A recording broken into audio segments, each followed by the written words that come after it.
Hi, my name's Ian Anfield and I'm the Managing Director of Hudson, and we help construction companies deal with CIS compliance and employment status. Hi, I'm Chris Wood. I'm Managing Director of Grenfell James. We're accountants, advisors and auditors. I've got over 25 years experience in the accountancy world. During my career, I've worked with a number of property and construction businesses. Our aim as accountants is to provide our clients with faster, better financial information, to give them financial confidence to make decisions and empower their decision making, and also to enable them to grow and prosper. Hi, I'm David Murphy, one of the directors at Grenfell James Associates, accountants in Stratford-on-Avon. We provide a lot of different services for SME clients. Our main kind of niche is providing an outsourced finance function to clients, where we kind of rip up their finance function and find different efficient ways of running that side of it for them. Are you seeing an uptick in the HMRC activity in the construction industry at the moment?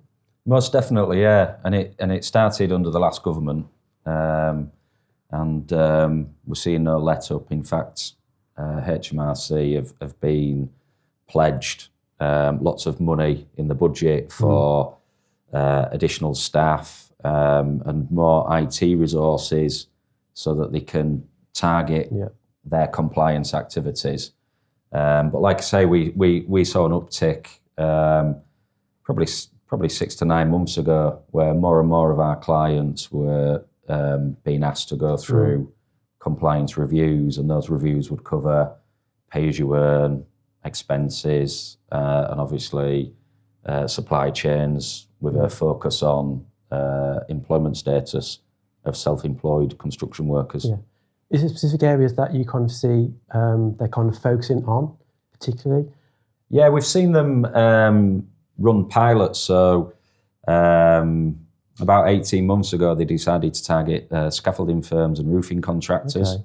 Okay. So we helped a number of our clients through those compliance reviews, and HMRC were quite open about the fact that that's what they were doing. They were looking at specific, what they considered to be specific high risk trades within construction. Right.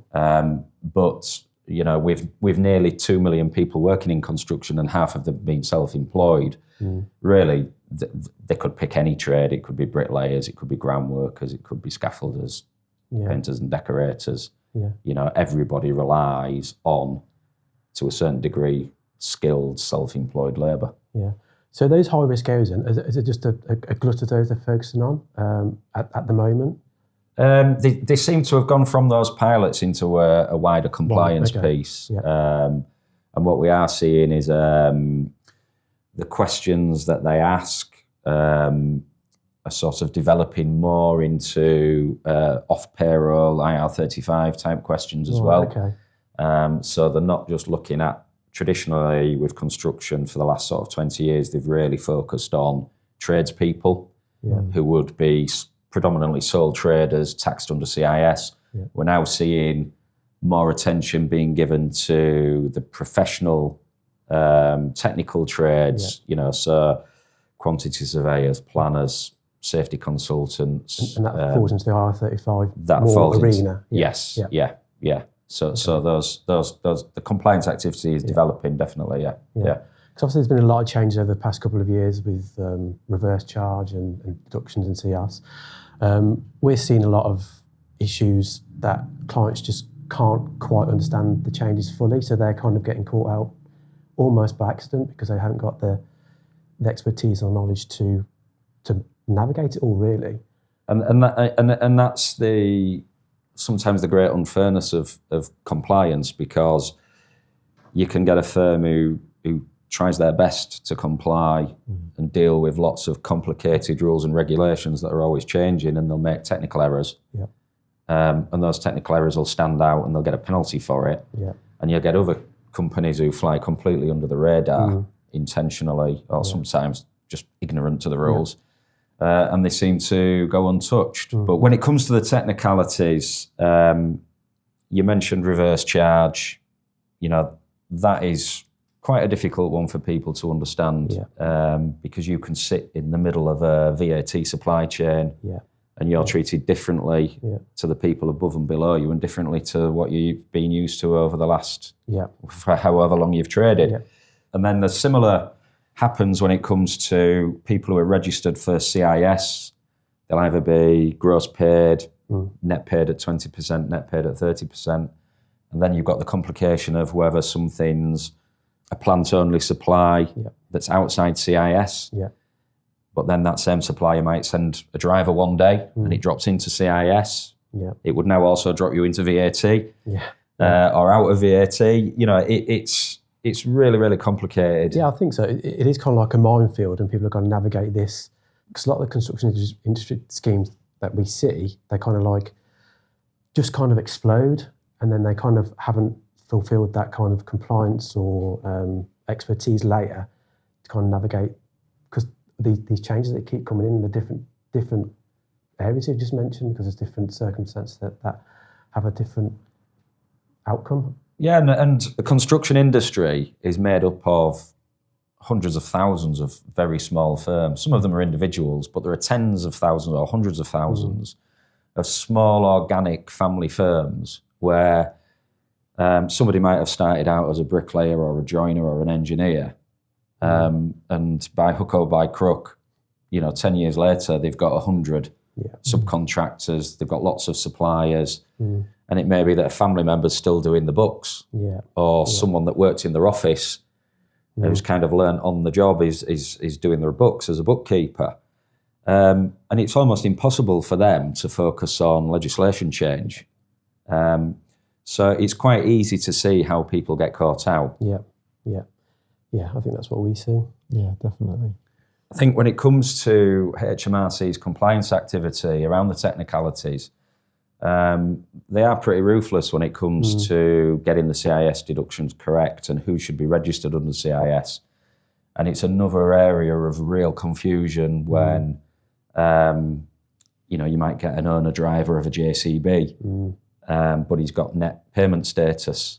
The only bit you can pay him gross for is the labour element of his supply, when the vast majority of his invoice covers the JCB itself. You might have a scaffolder who owns his own scaffolding. You might have somebody who manufactures joinery products. Sometimes he just supplies them to you, sometimes he fits them for you. So how does all that fit with CIS deductions and now the domestic reverse charge? Yeah. And the implications of getting it wrong are quite considerable, aren't they, from a penalties and interest perspective? Yeah, and it's not just the penalties and interest, it's the time it takes to sort it all out. And in the meantime, construction firms have got an awful lot to do in terms of winning work, doing work, keeping everybody safe, getting paid for that work, and then winning the next set of work. So you get them dragged into some protracted argument about the technicalities of whether or not they should have applied CIS deduction or and taking it away from the actual growing the business and getting the day-to-day job done. Absolutely, and people find it incredibly stressful. And then when it comes to the penalties, as you've mentioned, they can be crippling because not only can it be huge amounts of money, but cash flow is tight in construction. So if you find that your VAT reclaims are on hold until it's sorted out, or you lose your gross payment status under CIS, as well as the penalties. It can be catastrophic. It can be catastrophic, Another problem with the penalties and interest that comes with anything that they get wrong in the whole CIS process is that construction industry clients are telling us that cash flow pressures are tight anyway. And we see that from working closely with them.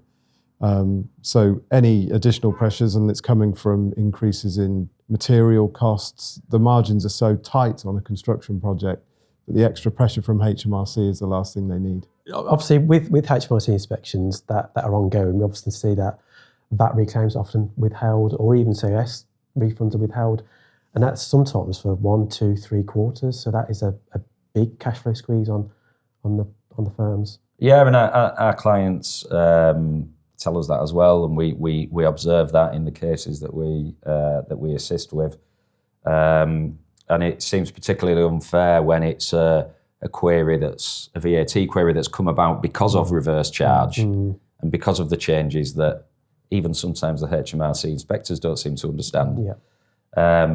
And then when it comes to CIS, I mean, you can lose your gross payment status, which absolutely cripples the cash flow.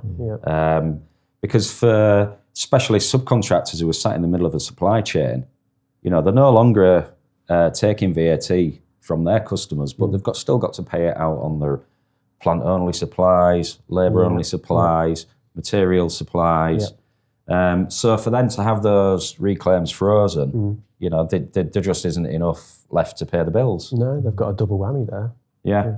So, I mean, so what we try to do to mitigate that is we offer supply chain due diligence checks and mock CIS audits so that we can try and spot some of these technical errors in advance.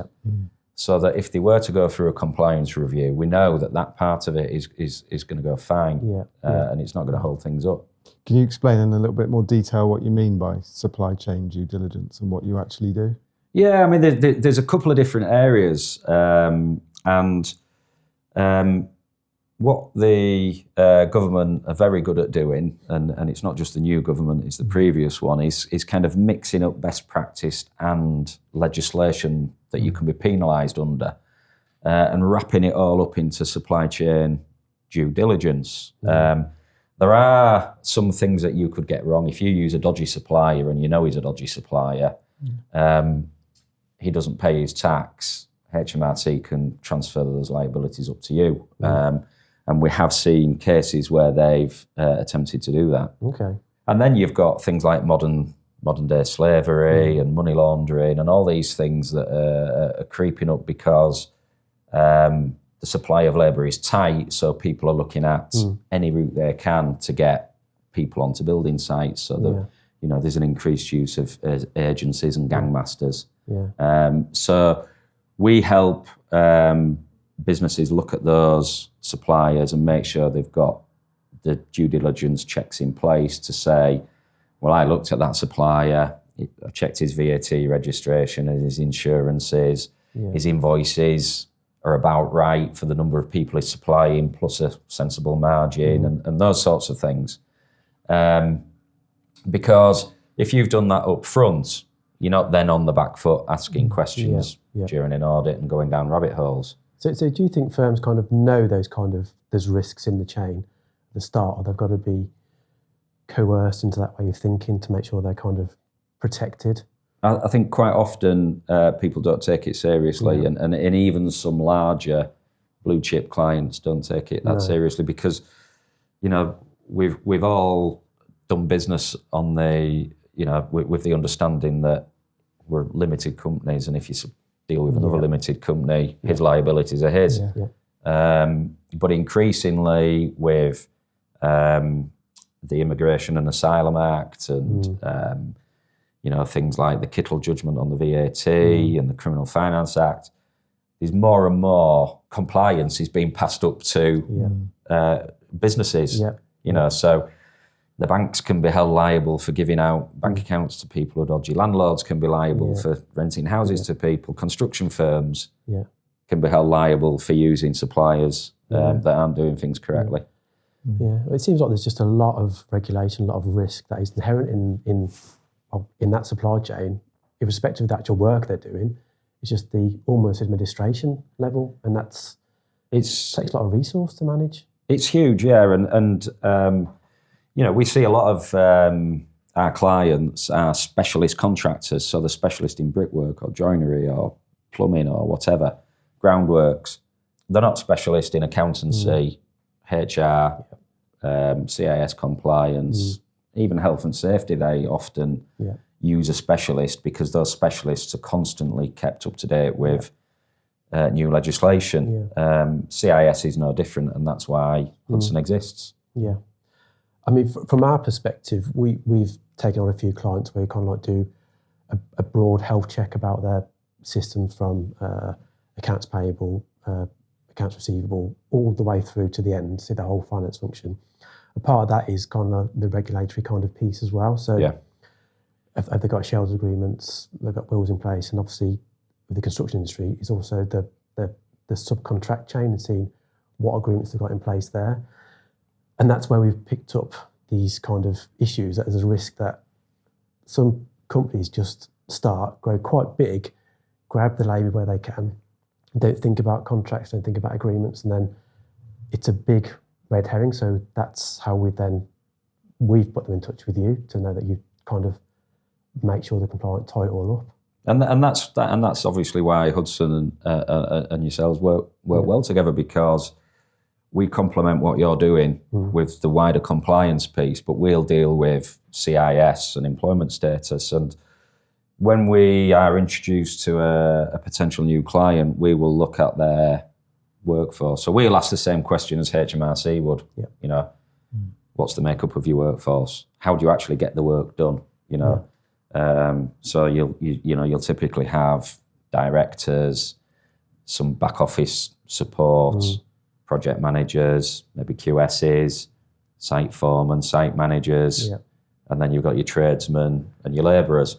And all of these people, need treating differently when it comes to employment taxes and employment status. I mean, the easy way to deal with them all would be to make them all employees, but culturally, that's not the way that construction operates. And if you put an advert in the paper in Birmingham saying, I want 100 pay-as-you-earn bricklayers, you probably wouldn't get any applicants. Yep. If you put an advert in the newspaper saying great rates of pay, 6 months work, bricklayers needed for a project in Birmingham, CIS accepted, your phone would probably ring off the hook. Yeah. Because those guys like being self-employed, they like the freedom of it. They do their own tax returns. Nobody's going to send them a disciplinary letter if they're late one day, or and that sort of thing. They can move, they can negotiate their own rates of pay. But just because they want to be self-employed, it doesn't mean that you can treat them like this. You can tax them as though they're self-employed. You run the risk of HMRC coming along later and saying, why are they self-employed? And if your answer is because they wanted to be, you'd just say, well, here's a bill then. So we need to really dig into all of that. And then since April 2021, there were tweaks to IR35 which pushed some of the liabilities onto end users. So, are any of those people limited companies? And even are you using any agencies that are supplying limited companies, because the liabilities can leapfrog. Follow up, So we go through all of that stuff, and then we look as well at the bottom end, trainees, labourers, people who are new to the industry. You can't really make a sensible argument to say that they're genuinely self-employed in some instances, because they need the degree of skill and ability to perform a task without being told what to do. So we have different solutions for different segments of the workforce. So what we like to do is work with the clients to identify what's going to work for them. So we've had it where, this was to do with the VAT reverse charge rules, where our client was operating as a subcontractor, but the ultimate contractor didn't view it in the same way and was kind of refusing to accept the position. Do you see that? Or are you... and I mean, it's kind of easing off now, but in the early days of IR35 and the reverse charge, which came along fairly close together, there was a huge amount of confusion. And basically, what was happening with the major contractors, major house builders, major utility companies, they would look at IR35 and VAT reverse charge and look at it and say, well, where does it fit? Is it accounts? Is it compliance? Is it? Yeah, because it sort of sticks across a few. It sits across a number of departments. So what would happen is they'd take external advice and then try and turn that into a policy that they could send out to all of the divisions and all of the sites, so that it's, ticks some boxes and it's dealt with. One solution fits all kind of thing. And we had to argue the corner for our clients to say, actually, no, is not caught by IR35 because. You know, so there was a lot of confusion around how IR35 moves up and down the supply chain. And essentially, if you're providing a composite of services, so if you're providing labour, plant, materials management, you're doing work on price, IR35 doesn't pass through you back up to your customer. Yeah. But a lot of the big blue chip customers were saying, you need to tell us how all your people are employed and whether or not any of them are limited companies. And our clients were saying, no, I don't. Yeah. Hudson are telling us that's not how the law works. And their initial answer is, well, I'm the customer, so do as you like, or I won't use you anymore. And then, you know, so it can be... Yeah, so you're stuck in this kind of battle and in the middle sort of situation. Yeah. You know, thankfully we were able to convince our customers that, you know, the advice that we were giving was correct. And that all they were doing by applying the legislation incorrectly was harming themselves and damaging their supply chain unnecessarily. That just shows how complex and difficult it is to navigate, because you've got It's a minefield, isn't it? Two big players there having a different viewpoint on applying the legislation. But and supply chains in construction are often quite long, so it can involve you know, multiple contractors and subcontractors in the chain. And I think when it comes to the VAT issue, it's sometimes one of those that people choose not to understand it because you know they want to collect the VAT, or it suits them not to collect the VAT. You know, and we see some employment businesses, payroll companies that call themselves commercial contractors will say, "Oh no, we can apply the reverse charge." Because they know it makes them more attractive to their customers. But all they're doing is storing up trouble. Because it, you know, as we all know, when it comes to VAT, you know, there are no grey areas. It's if you've got it wrong, you're paying a bill. And if someone else has paid it further down the line, then there's a load of reclaiming and rebalancing to go on. But you know, initially you're the guy that's got it wrong. You're going to pay the bill, and that's going to cripple your cash flow. So yeah, we do a lot in that area where we're trying to help our customers, not just with Hudson, but their wider supply chain. And if they are applying the reverse charge, are their invoices constructed correctly? Is the right wording on there? That, you know, it's so that when it comes to a compliance review, it's dead easy. It just, you know, all the boxes are ticked. You're talking about conflicts there, probably at a bigger scale, but at a smaller scale, we see a similar sort of conflict where invoices haven't got the right narrative on for reverse charge, or even the CIS isn't properly applied. So we go back to our supplier or customer, which way around it is, and say, we just don't think this is right. This is the legislation. That should be applied. Sometimes they'll come back and say, sorry, I just don't know, so I'll change that. Other times I say, my accountant said I can do this, so it's fine. But I think when we've got that statement, usually I've got a misinterpretation of what they've been told, so they haven't got that kind of that knowledge to apply. So we do see that, and it's quite hard sometimes to constantly check all these documents. It takes a lot of time, a lot of resource. It does, and you know what you sometimes see is if somebody treats a supplier in a certain way, and then a similar supplier comes along, they think, well, we'll do the same for them, and you know, these mistakes tend to spread. And it's often it's not because people are avoiding tax or you know, it's just because they've misinterpreted the advice they've been given.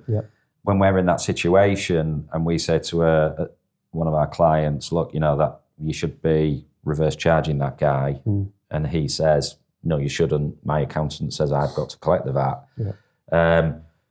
We will say, can we speak to your accountant? And you know, some are more receptive than others, and but generally speaking, we get to the right answer. Because when you really boil down to it,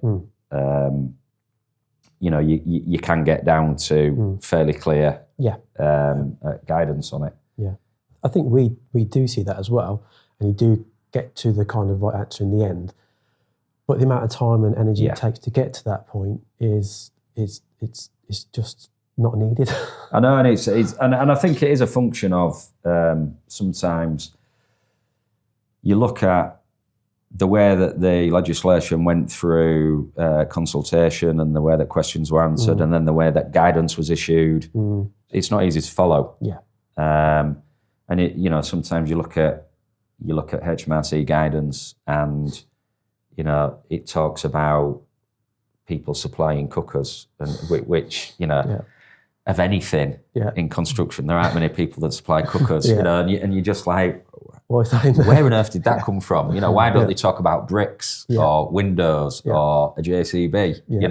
And then people can visualize it and understand because they've seen it. It makes sense to them. So even when you get the guidance out, sometimes people can say, well, no, I think it says that, and I think it says that, and that's why tax barristers are the highest paid in the country.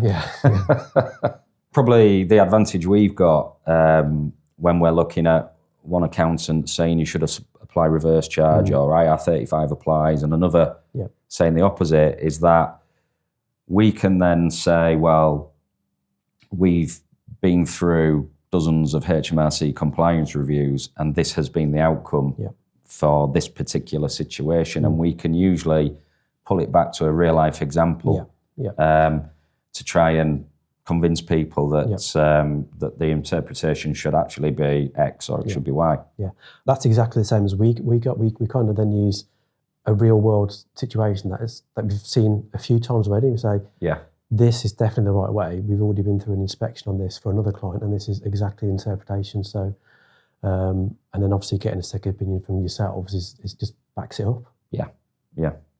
Bringing that back to cash flow though as well. People are often under so much pressure that they end up making the wrong decisions, don't they? Because if they're under pressure in the chain and people are saying we're going to handle it this way, they just do it to free up the cash and storing themselves a problem for later.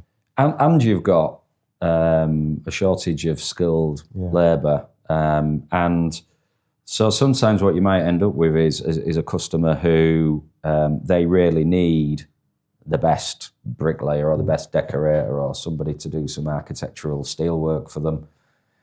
And his only way he's going to do it is if he can charge VAT or if he can be paid gross, for half of his invoice or whatever.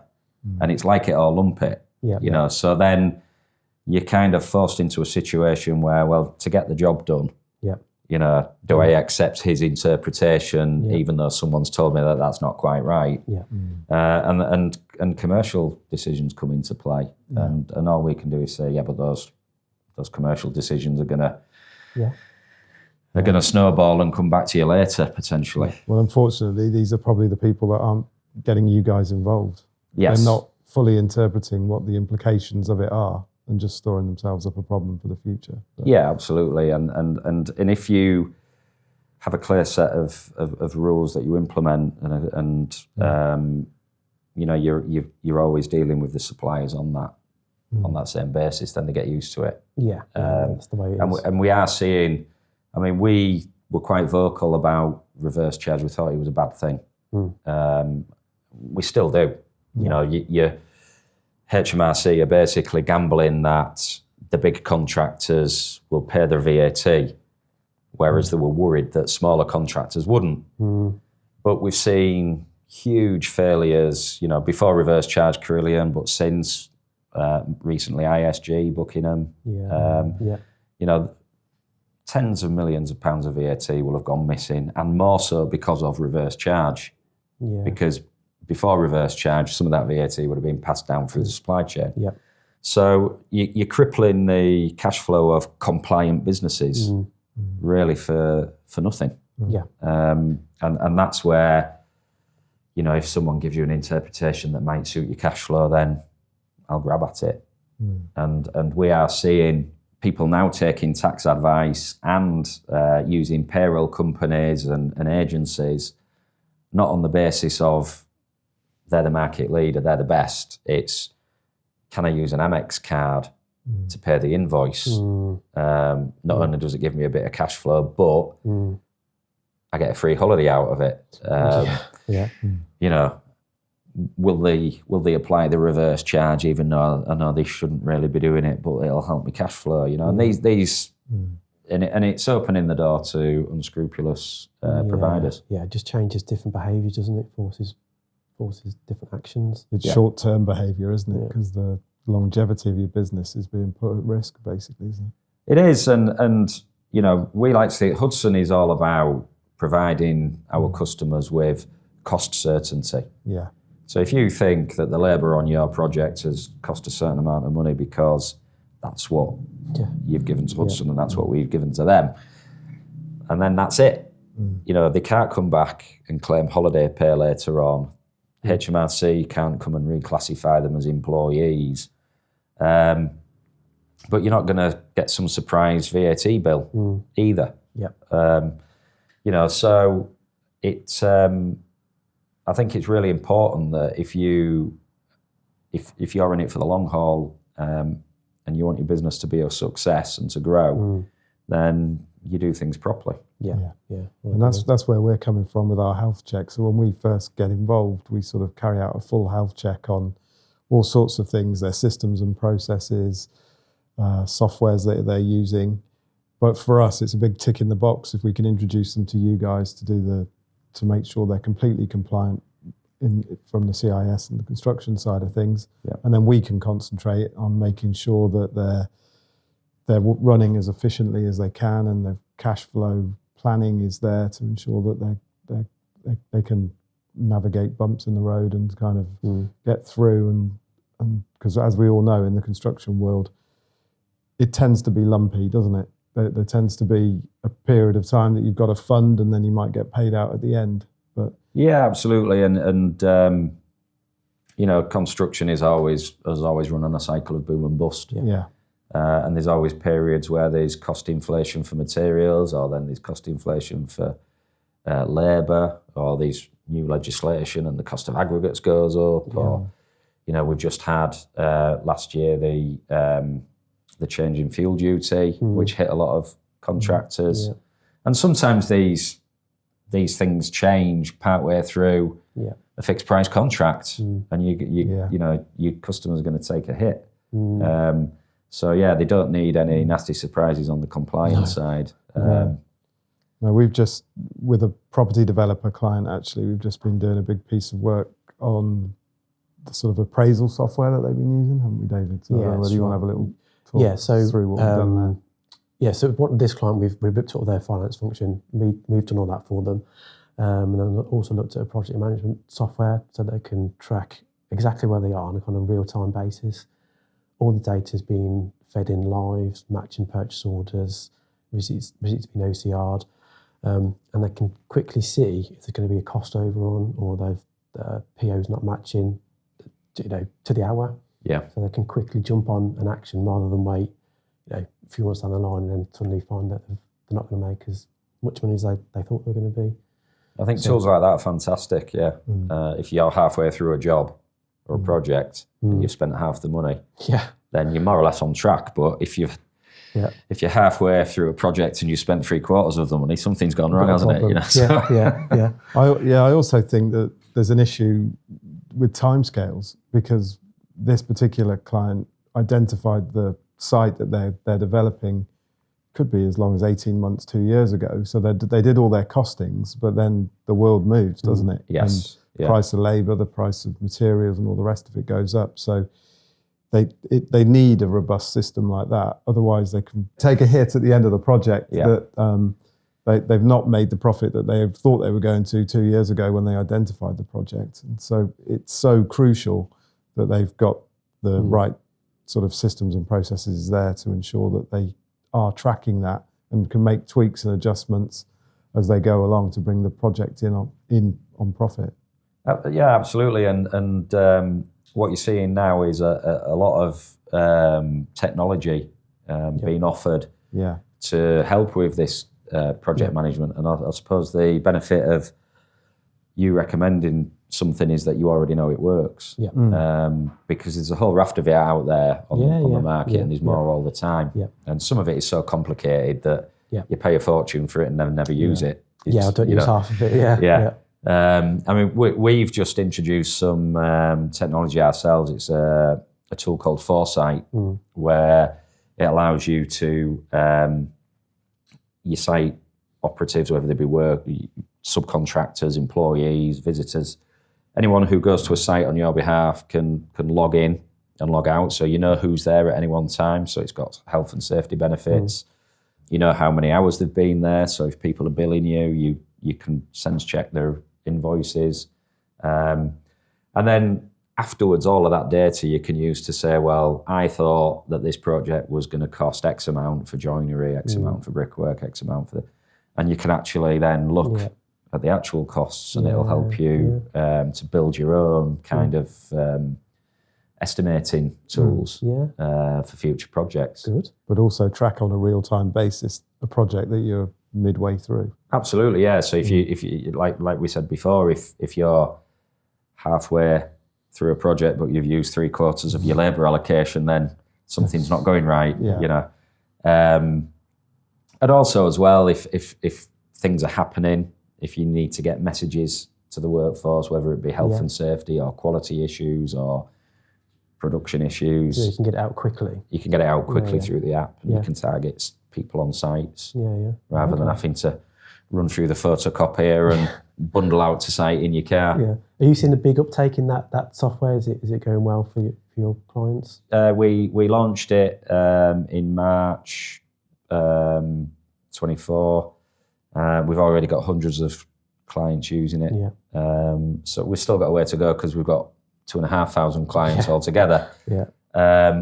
But we are rolling it out as quickly as we can manage and still give the support that we need to make sure they get the most out of it. Okay, interesting. Is it your own software or it's a... Yeah. So we've been through the pain of the development of using developers.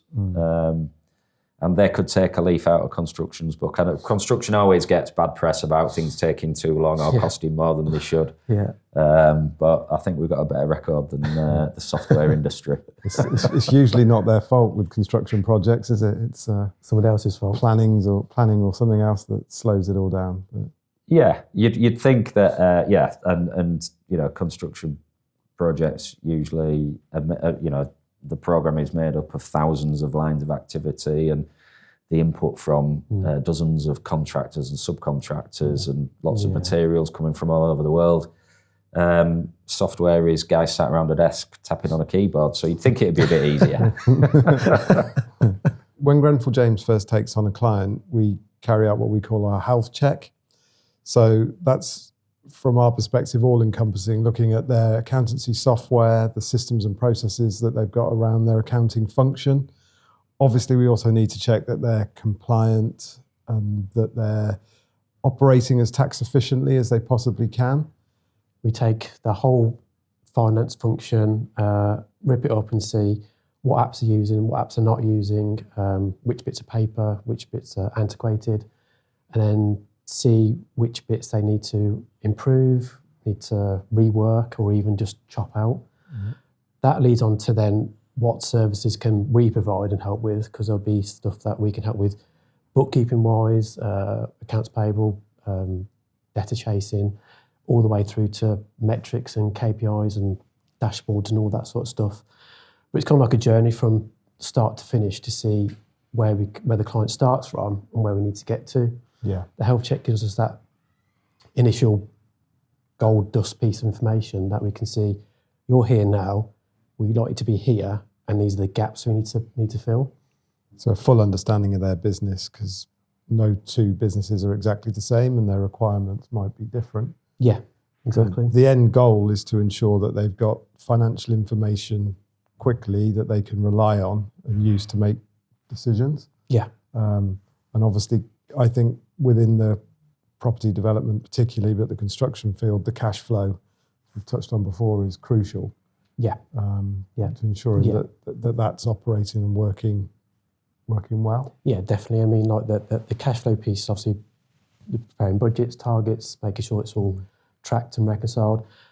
But the actual basis towards that and actual foundation is just making sure the actual financial system is working correctly, quickly, accurately. Because without the bookkeeping being accurate and correct, everything else just falls down. Yeah. That's kind of like sometimes an element that clients overlook and think it's a simple process. It can easily go wrong, and then nothing else above that can work properly. No. That's where we kind of fit in with the expertise, because we know what works, what doesn't work.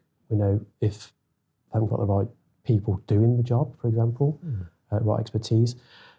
And then sometimes that leads to clients thinking, well, you know what you do, we'll just outsource the whole thing to you, or elements of it to us, and we can just make it far more streamlined than they could, than they can believe. We can do things like daily bookkeeping for them to make sure that all of the information they're looking at is up to date and accurate to the minute kind of thing. Yeah.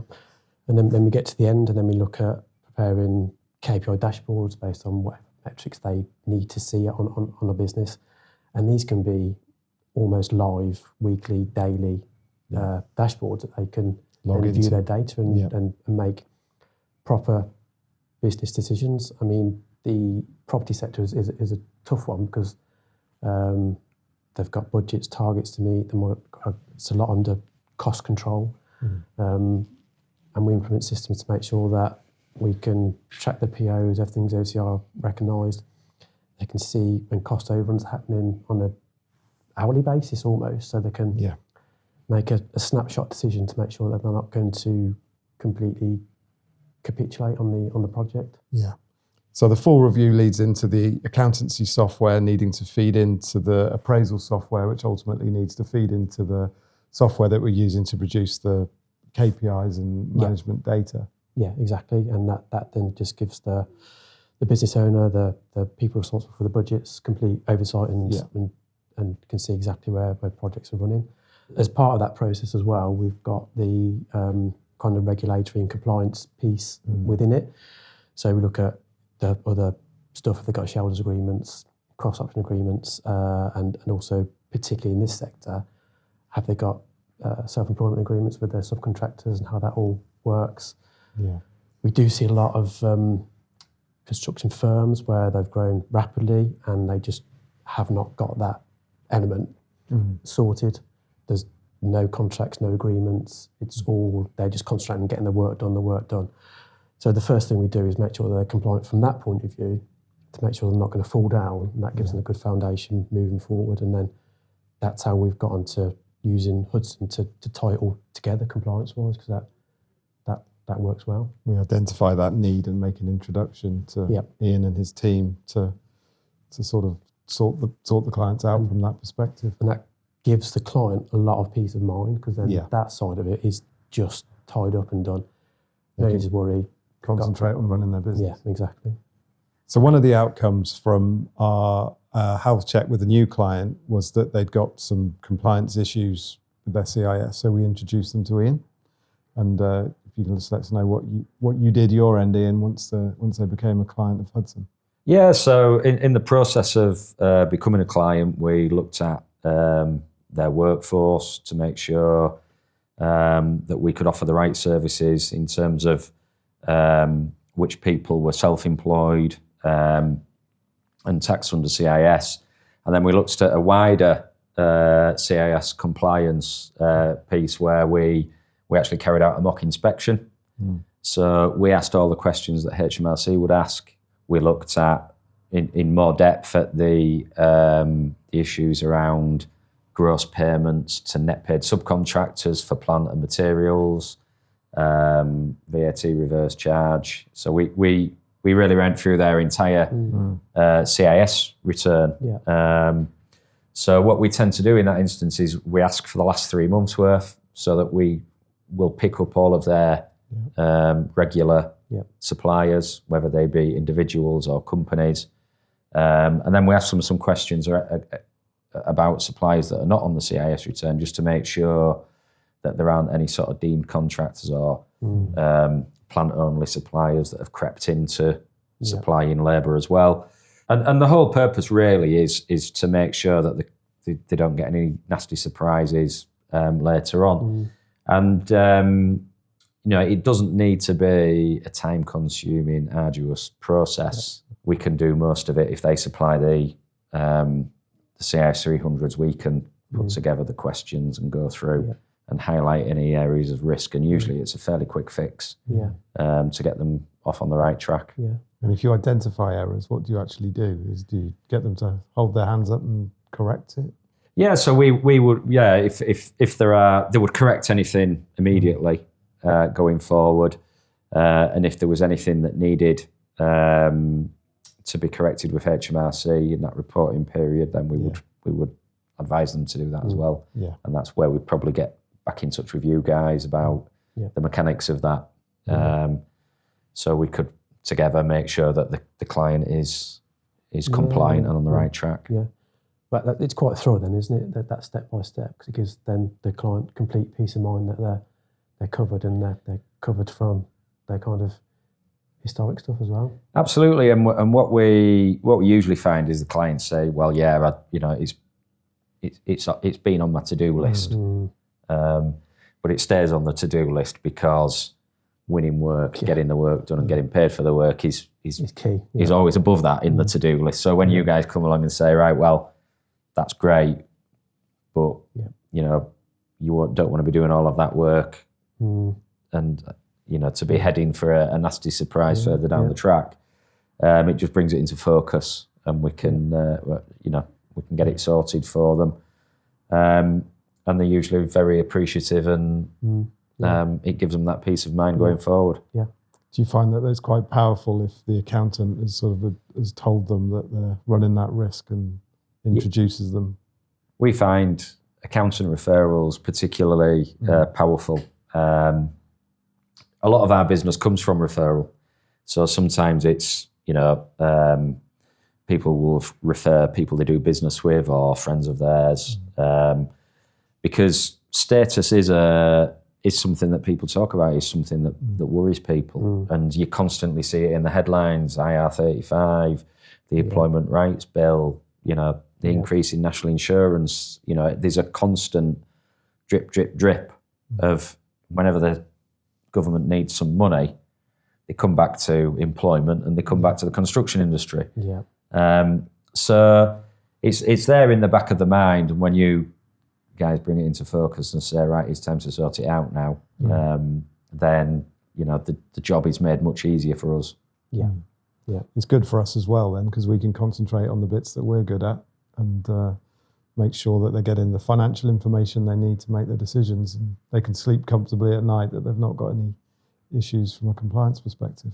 Absolutely, it's that I think sleeping well at night is it can't be understated.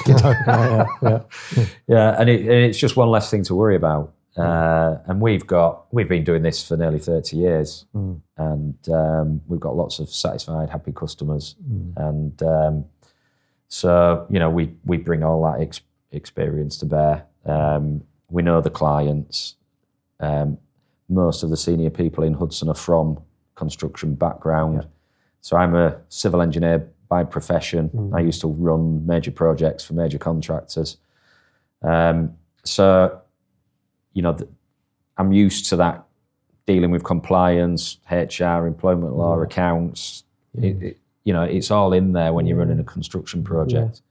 So if we can just take that complicated, messy element away, or make it easier for the client, then we've done our job. I think that's kind of key, isn't it? We're always trying to make it easier for the client to just get on with what they're best at, and then leave and take away the headache and the compliance and all the other horrible bits that they shouldn't really need to get involved in. Distracts from the day job, doesn't it? Because they're there just to run their business, make profit.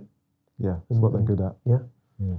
One of the things that we try and get across to clients is that they don't want to be in a situation where, when the brown envelope comes through the door and it's got HMRC's logo on it, that there's panic.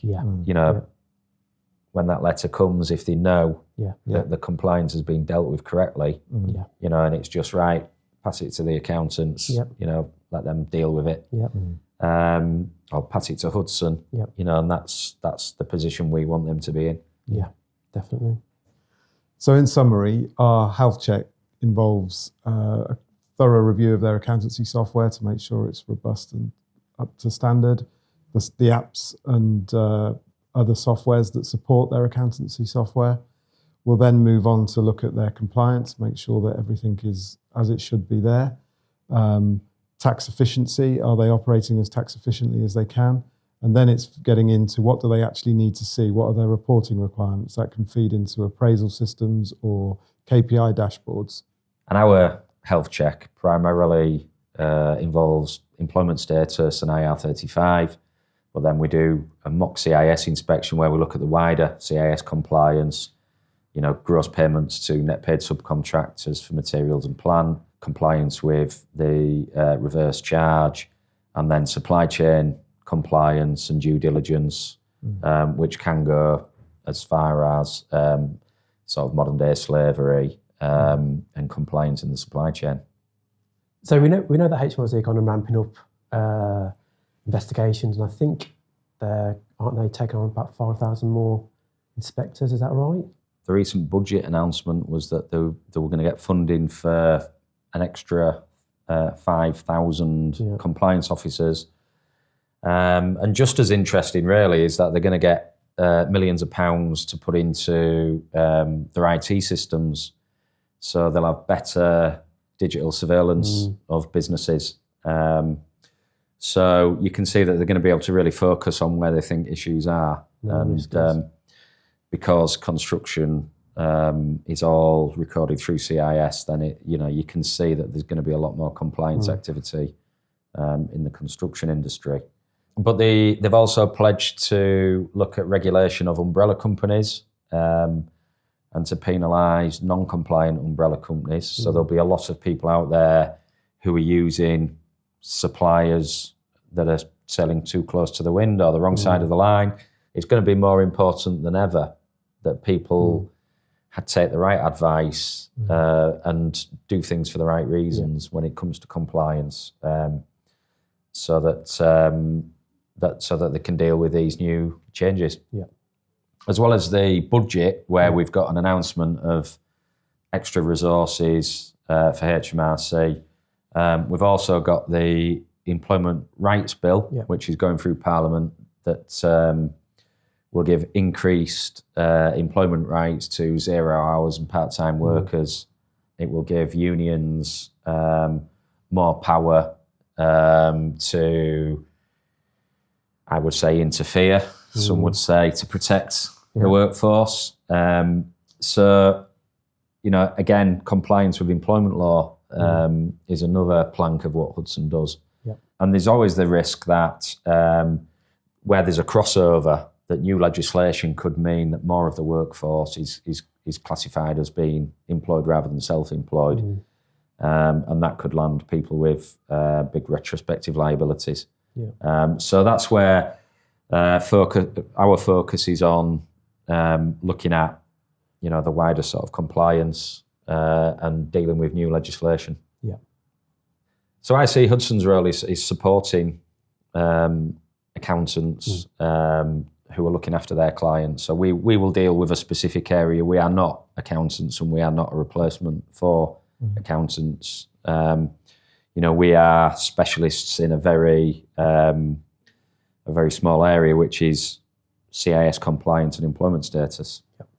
I think from our perspective, it is getting more and more complex in terms of ensuring that you remain compliant. So it's a perfect partnership for us to work with you to ensure that you take care of that side of things while we concentrate on the bits that we're really good at and support the client with their accounting requirements and cash flow planning, the project management, and all the way through to their sort of bottom line and making sure that they're maximising their profit. We're all on the client side, so it's good that we're both in the same corner, making sure that the client's got peace of mind, to make sure we've got the backbone covered with the financial systems and the compliance, and then we've got Hudson in the corner, make sure we're all tied up with the employment status. We're here with Hudson today because we're obviously experts in our field accountancy-wise, but we need to recognise when to bring in other experts to work alongside us. And in the construction industry, with the absolute minefield around the construction industry scheme, we see it as a massive benefit that we work very closely with Hudson. We really value that relationship, and what we bring to the table is nearly 30 years of experience in employment status and CAS compliance. Mm-hmm. So you can be confident that we are going to look after your clients properly. Yeah. So if you think you could benefit from a thorough health check review of all of your processes and systems and softwares, as well as your compliance, then please do get in touch. And Hudson is here to support with CIS health check and supply chain due diligence audit.